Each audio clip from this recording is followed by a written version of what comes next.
샬롬. 우리 하나님께서 오늘도 저와 여러분들에게 은혜 주시기 바랍니다. 오늘 하나님께서 우리에게 주실 말씀은 베드로전서 1장 22절에서 2장 10절까지는 말씀입니다. 예수 믿는 사람을 거듭난 사람이다 이렇게 얘기합니다. 물론 형식적으로 예수를 고백하거나 교회 생활이나 신앙 생활을 종교적으로 하는 사람들, 우리가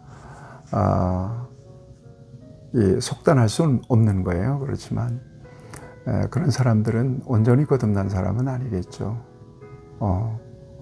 그러나 진정으로 예수님을 전인격적으로 받아들인 사람이에요.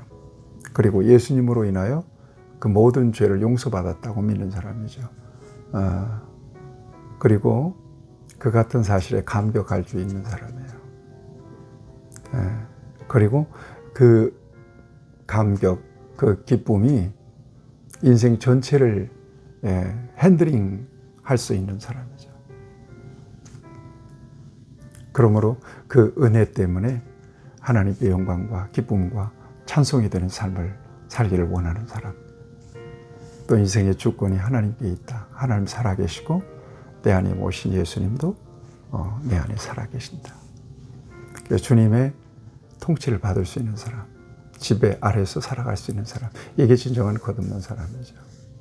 이 사람은 인생의 목적과 인생의 방향이 보통 사람과는, 그렇지 못한 사람과는 전혀 다른 사람입니다. 오직 하나님의 영광과 기쁨을 위하여 살죠. 세상에서 먹고 마시고 하는 일들, 어울리고 관계하고 하는 일들을 다 정상적으로 소중하게 합니다. 이것도 하나님께서 우리에게 맡겨주신 일이라고 믿고, 그렇지만 그것을 목적으로 삼고 살지는 않습니다. 궁극적으로는 이 세상이 목적은 아닙니다.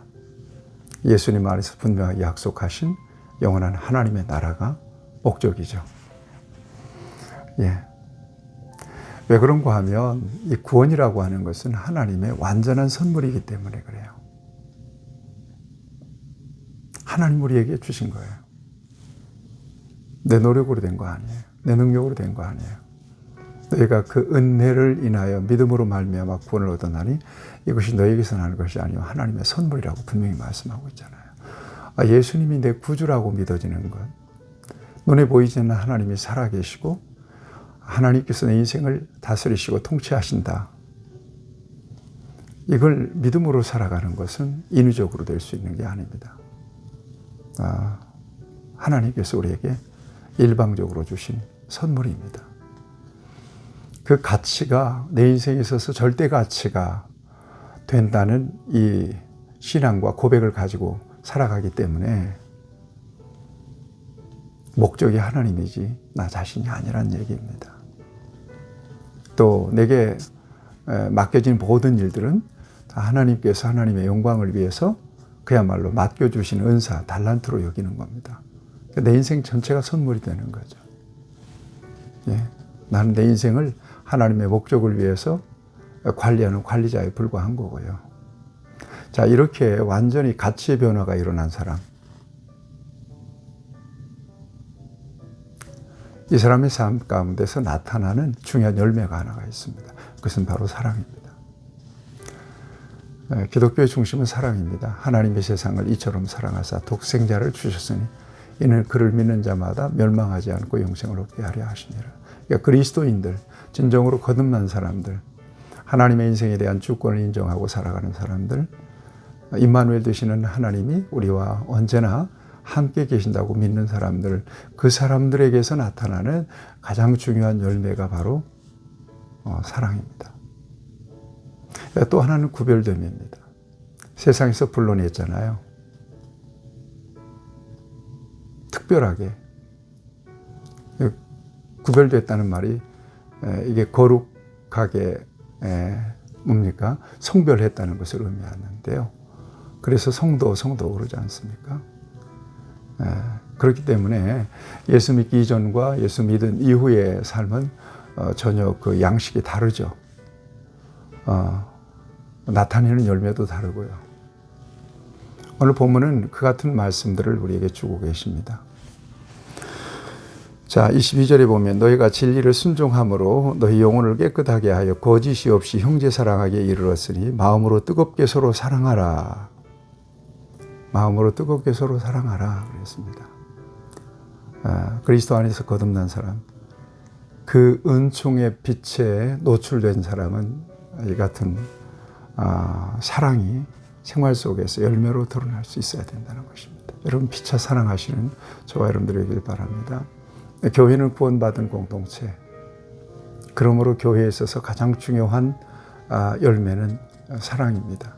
교회 안에 들어오면 무조건 사랑을 받고 사랑을 흘려보내줄 수 있어야 되죠.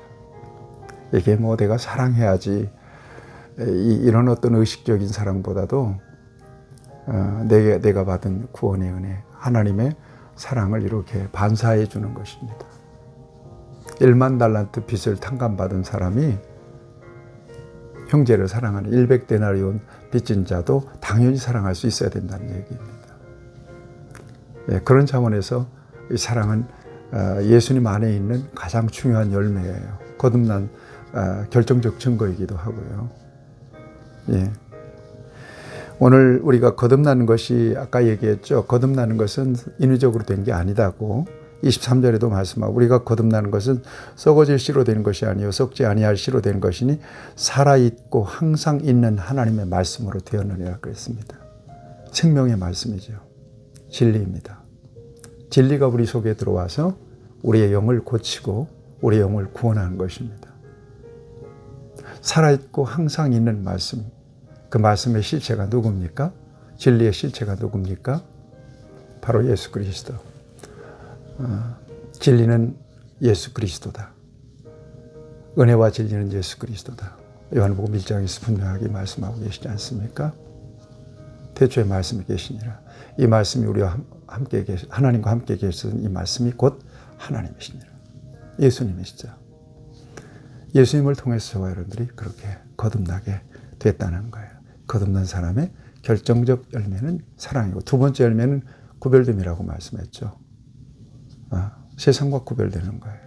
세상에서 불신앙 가운데서 살던 우리의 옛 습관을 버려야 되는 거예요. 진정으로. 믿기 전에는 내가 내 인생의 주인이죠. 그러니까 내 마음대로 사는 거예요. 욕심의 본능을 따라 살았어요. 뭐 무엇을 먹을까, 무엇을 마실까, 무엇을 입을까 이걸 염려하며 살았단 말이에요. 뭐 도덕적이고 윤리적인 가치를 완전히 무시하고 살지는 않았지만 그러나 이걸 뭉개고 살 때가 많았습니다. 그러나 이제는 안 됩니다. 그렇게 살면 안 된다고 말씀하고 있습니다.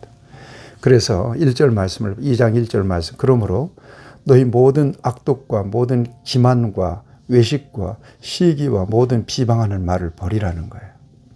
버리라. 버려야 된다는 거예요. 예. 옛사람의 모든 그 구습을 이제 버려야 된다는 거예요. 버려라. 여러분들의 마음속으로 그렇게 고백하세요. 버리라. 버리지 못하면서 버려야 된다는 거예요. 그리고 갓난 아이들과 같이 순전하고 신령한 젖을 사모하라 그랬습니다. 이 신령한 젖을 사모하라고 구원의 가르침에 대해서 사모하라는 것입니다. 진리의 귀를 기울이고 관심을 가지는 것입니다. 생명의 관심을 가지고 거기에다가 저와 여러분들이 뭔가 투자할 수 있어야 된다는 것입니다.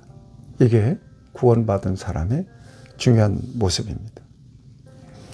그 다음에 나아가서 여러분 5절에 보면 너희도 산 돌같이 신령한 집으로 세워지고 예수 그리스도로 말미암아 하나님이 기쁘시게 받으실 신령한 제사를 드릴 거룩한 제사장이 되라 그랬거든요. 거룩한 제사장이 되라. 저와 여러분들이 거룩한 제사장이 되라. 이제 또 나오겠습니다. 저와 여러분들 하나님께서는 거룩한 제사장으로 구분하셨다는 것입니다. 과거에는 제사장이 있어야 제사장을 중보로 해서 우리가 하나님 앞에 나갈 수 있어요. 재물을 가지고. 그렇지만 이제는 예수 그리스도 안에 저와 여러분들이 있단 말이에요. 누구든지 예수 그리스도 이름으로 하나님께 나아갈 수가 있는 그야말로 만인 제사장이 된 겁니다. 제사장이 얼마나 거룩합니까? 제가 평생 목사로 살지 않아요. 목사로 산다는 것이 하나님의 눈치를 살피면서 살아야 되는 인생이기도 하지만 사람들 앞에서도 굉장히 조심스러워요. 정말 조심스럽습니다. 함부로 말하면 안 되고요. 함부로 행동하면 안 되고요. 평생 그렇게 살아야 되는 거예요. 이 제사장 위치는 정말 성별된, 거룩하고 구별된 위치예요. 신분을 가졌다는 거예요. 저와 여러분들이. 그 다음에 예수님 안에서 산다는 것은 바로 이거예요. 6절 말씀을 보면 성경에 기록되었으되 보라 내가 택한 보배로운 모퉁이 돌을 시온에 두노니 그를 믿는 자는 부끄러움을 당하지 아니하리라 하였으니 7절입니다. 그러므로 믿는 너희에게는 보배이나 믿지 아니하는 자에는 건축자의 버린 그 돌이 모퉁이 머릿돌이 되고 또한 부딪히는 돌과 걸려 넘어지게 하는 바위가 되었다 하였느니라. 그들이 말씀을 순종하지 아니하므로 넘어지나니 이는 그들을 이렇게 정하신 것이라 그랬거든요. 우리 예수님은 저와 여러분들에게 뭡니까? 보배로운 모퉁이 돌이 된 것입니다. 이 모퉁이 돌이라고 하는 말은 건물을 지탱하는 주춧돌이라는 얘기예요. 우리 예수님을 상징하죠.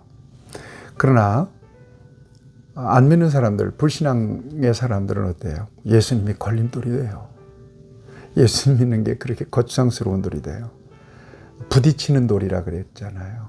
이렇게 예수님을 대하는 그 마음가짐이나 태도가 전혀 다르다 하는 것을 이렇게 보여주고 있습니다. 그러면서 여러분 2장 9절 말씀, 10절 말씀 우리가 너무나 이렇게 익숙한 말씀입니다.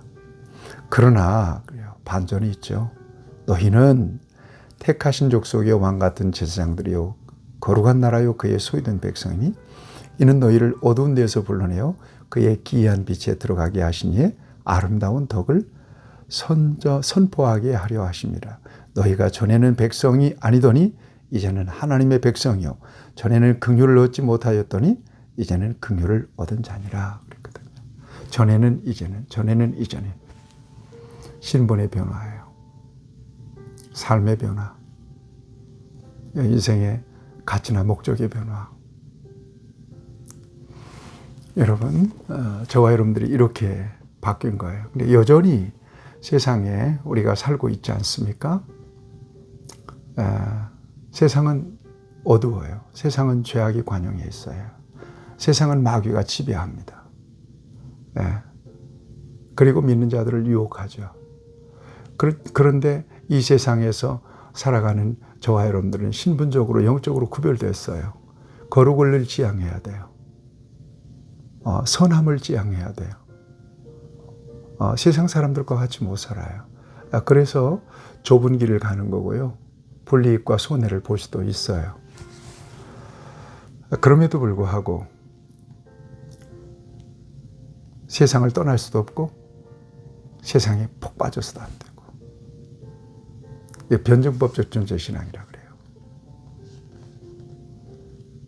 믿음과 소망을 가지고 언제나 우리의 마음, 우리의 중심은 하나님 나라에 두어야 될 것입니다. 그리고 사람만 관계하는 것이 아니라 우리 안에 우리 주님이 계시고 우리 하나님께 살아계셔서 우리와 함께 계시니 여러분 하나님을 의식하고 구별된 삶을 살아야 됩니다.